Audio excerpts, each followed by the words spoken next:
এটার মোটর আছে। হ্যাঁ, মোটর দেখাচ্ছি কোন মোটরটার মাধ্যমে আসলে ঘোরে। আপনি দেখতে পাচ্ছেন, যেদিকে তাকাচ্ছি সেদিকে শুধু সৌর বিদ্যুৎ আর সৌর বিদ্যুৎ, সোলার দেখতে পাচ্ছেন।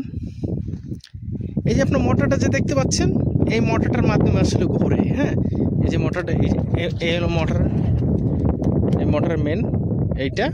এখান থেকে যে কেবল গেছে এইখানে গিয়ে লাইনটা হয়েছে, এইখানের মাধ্যমে এই জিনিসটা ঘোরে। ঠিক আছে, প্রতিটার যেমন নীল নীল যেখানে দেখা যাচ্ছে ওই শুধু ওগুলো ঘোরে। হ্যাঁ, এটা তো এই সেট করে, পরে এইটার সাথে ওইটা অ্যাডজাস্ট করা, এইটা সব এই যে এরকম বাঁকানা, এটা পরে এদিক উঠে যায়। সিস্টেমটা খুবই ভালো লাগলো, অটোমেটিক সিস্টেম করা, খুবই ভালো লাগছে। এখানে কোনো লোকের কোনো প্রয়োজন নাই। দেখা যায় কি ঘোরানোর জন্য লোকটোক ওইখানে কিছু অটোমেটিক কম্পিউটার সেট করা আছে, এই অনুযায়ী খালি ঘুরতে থাকবো। খুবই ভালো লাগছে, এখন আপনাদের কাছে শেয়ার করলাম। অবশ্যই আমাদের চ্যানেলটি সাবস্ক্রাইব করে রাখবেন যদি ইউটিউব থেকে দেখেন, আর যদি ফেসবুক থেকে দেখেন তাহলে অবশ্যই আপনারা ফলো বাটন দিয়ে রাখবেন, কারণ এরকম নিত্য নতুন সব ভিডিও পেতে অবশ্যই আমাদের সঙ্গে থাকবেন। সৌদি আরবে যত ভিডিও আছে ইনশাল্লাহ আপনাদের দেখাবো। আশা করছি আপনারা সকলে ভালো থাকবেন। আসসালামু আলাইকুম।